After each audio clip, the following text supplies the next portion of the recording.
Okay, so you were wondering about Brad Marchand a moment ago. Who was asking about Brad Marchand? All of us. Oh. Yeah. And the winner is? Toronto? The Florida Panthers. Oh, my goodness. They're the new Vegas. We're not sure what for yet, but the Bruins have traded their captain to a division rival, team they've faced in the playoffs multiple times in recent years. And so Marchand goes to Florida.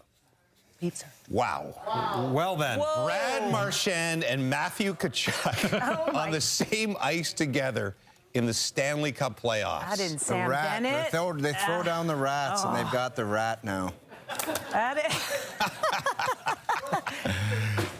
Wow. Okay, let's go quickly. We'll get to reaction from the entire panel, but Craig Button is standing by with Jennifer Hedger. I just want to make sure I have a camera ready for Craig smokes. and Jennifer. I just wanted to ask Mark Giordano. He played against Marchand and Tkachuk. Like, there's the guy to ask what it's like. Yeah, I played with Chucky, I mean, and against Marchand a lot. It's just, it's crazy that they're going to be on the same team. Could you imagine them on the same line in playoffs? That would be, that'd be tough to handle, but I'm in shock. I didn't think see that one coming. I'll ask a simple question. Is Florida the team to beat in the Eastern Conference now? With you know, Seth Jones on the second pairing in D, if Matthew Tkachuk is healthy, Stanley Cup champions from last year? I think you'd have to put them at the top. I think Tampa Bay is right underneath them as far as what they're trying to get the band back together, bringing in Goudreau as well. But you put Brad Marchand, and he's not the guy that he was 3 or 4 years ago, but he's still an effective player. He's a competitor, and he's a guy that's going to contribute in big moments. He might not be the guy that's going to lead the charge as being a frontline offensive guy, but you put him in just a secondary role, he'll come up big. He's big come playoff time. My whole thing was they were going to run out of steam because they've been to the finals 2 years in a row, and it's tough to get there a third year in a row, but I mean, now with Chucky taking the last 30 games off, new blood coming in, I think there's a lot. And he'll just magically be ready for game 1 of the playoffs. Yeah, I tell you what, I don't know what the volume's going to be as far as the pure number of trades here on TradeCentre, but It's going to be under 23 and a half. It's been a few years. If you throw in Brock Nelson, yeah, it's got to be under. Mike's over under 23 and a half. You know, Brock Nelson last night, big name. Mikko Rantanen, and the fact that he's traded twice at the deadline coming in the last hour or two. And, you know, Dylan Cousins, Charlie Coyle, Lawton, significant players as well, not superstars, but significant players. And now, again, you're right, Brad Marchand's not the player he was, but he's still a really good player. And one of the biggest name players in the National Hockey League. And I think he kind of showed a little bit in the Four Nations that, yeah, he may not be a 90-point guy. He's still on pace for 70 points this year.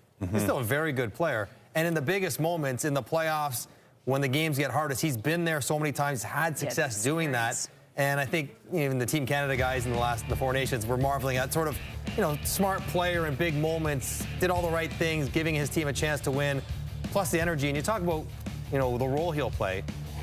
He might not even play their top 6. No. Yeah. At times, him and Evan Rodriguez probably bounce back and forth between the second and third line. He might be in the third line with Lundell and Loisterainen and thinking, those guys checking and buzzing you to death. He's your third-line winger.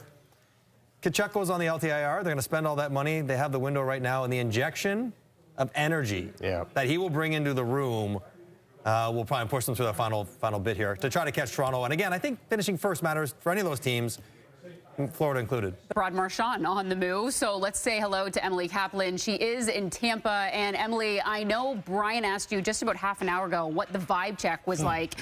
Fill us in. What's the atmosphere like around the team right now? Yeah, well, the vibe check when they were practicing, I said, was a little bit shaky. I think that you could tell that they knew something was going down. Charlie Coyle is now gone. Now Brad Marchand, who's in Boston, he's not with the team right now, has been traded, and so is Brandon Carlo. And I know that even after Trent Frederick was traded, the team was, pretty upset, feeling themselves. I can only imagine what it's going to be like for them when Brad Marchand, their heart and soul, is not with the team. And remember, Charlie McAvoy's not with them right now on long-term injury. And so there's just missing so many voices in that locker room. In Tampa tonight, I know that Shane Gillis is playing at Amalie Arena. A lot of the team was going to go. I hope that they can have some laughs, but I think the reality is setting in from everyone I talked to. Shell-shocked is the word, because I think up until yesterday, a lot of these players didn't even want to wrap their head around the reality that Brad Marchand would not be with them. He wanted to stay, and now he's not only not on their team, but with one of their biggest rivals of the last few years, the Florida Panthers, going up with Sam Bennett, Matthew Tkachuk. Like, those are nightmare fuel thoughts for Boston Bruins fans.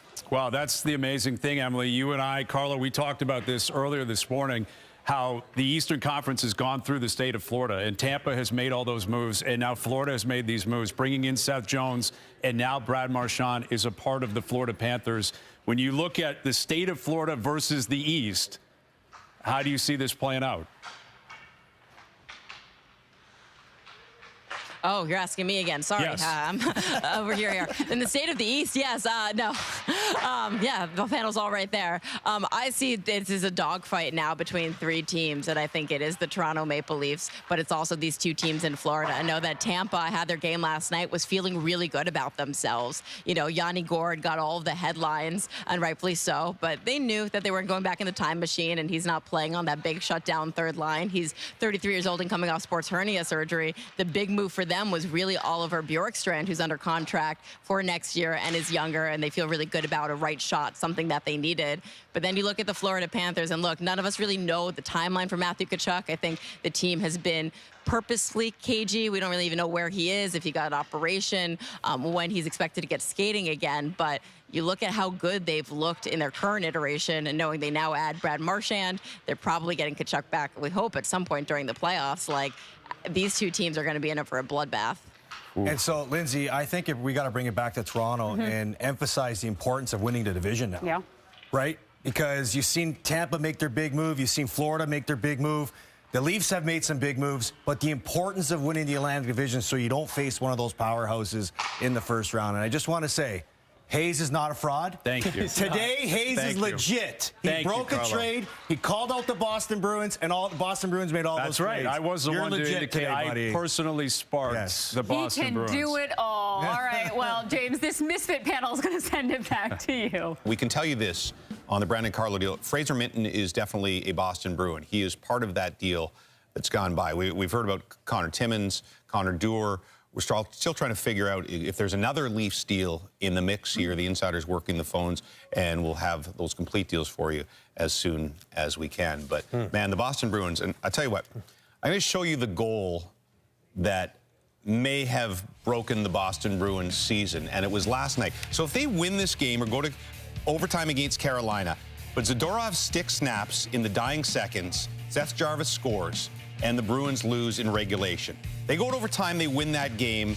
They're 1 point out of a playoff spot, albeit they played a few more games. And, you know, maybe Don Sweeney had already decided that he was going to make all these deals, but you wonder if that was the moment right there that they said, okay, Marchand's going and Carlo, et cetera, et cetera. I give Don Sweeney a ton of credit. What's the sense of bluffing it and trying to put Band-Aids on it and building a team that doesn't have the foundation to get things done? I got a lot of respect for somebody that assesses a situation and said, I'm just not giving up picks and prospects for a team that I basically know that can't get it done. People are going to say, oh, they stink now. Get rid of Sweeney. I got a ton of respect for what he did today. He probably called it accurately. They were not as good as the teams that are at the top of the Eastern Conference. And it was right from the word go, Johnny. Yeah. Right from the start of the season, they didn't look right. Their offense didn't look right. And their team didn't look good enough to get the job done. It's a great run. It's a long stretch, but it's over. But that doesn't make what he did today easy. Trading Marchand is not easy. Even if he elects to go back in the summer, it's still not easy. He traded away Carlo and Coyle, both of whom have term, both of whom will be good players next year on their new teams. They do have to be replaced. So he got a lot of assets. I'm with you 100%. Like, if you were going to be aggressive and recognize it's not this year, then you go Frederic, Brazeau, Marchand, Carlo, Coyle. The only other guy would have been Zacha. Like, he basically cleared the deck of all those kind of contracts, got good value back, and will be well set up in the summer. Tough in the room if you're Pasternak, though, eh? Yeah. I mean, that's pretty tough to watch all of these guys go. And maybe you're looking at some big acquisitions in the summer where you're going to make your most moves. But when Tampa makes those early transactions, now all of a sudden you've seen them bolster their lineup. You've seen Seth Jones early added to Florida, just got deeper and deeper. So likely the right call. But I don't think they're the Pittsburgh Penguins. I think there's pieces there with Swayman and net if he gets his game together. Well, McAvoy get healthy. And then Pasternak up front, you could retool that. That could be like a Dallas Star Capitals on the fly, kind of retool and be good Haas's again. head has to be spinning a little bit and right now. I mean, they had Damn straight. Like when Bergie and Krejci left, we all thought as players, we were like, okay, they're gonna, their time's up. They're done. Like, and they held it together there for another year where they were winning every game, and we're like, what's going on? And Then a year after that, they had the best season ever in the history of the NHL. And you're right, they do have, like, if you really look at their lineup, they do have those pieces to keep it going if they wanted to, but it was a good move. Well, and you look at the Lindholm and McAvoy injuries as well. That's got to right away say, listen, maybe it's It was not a free our pass. year.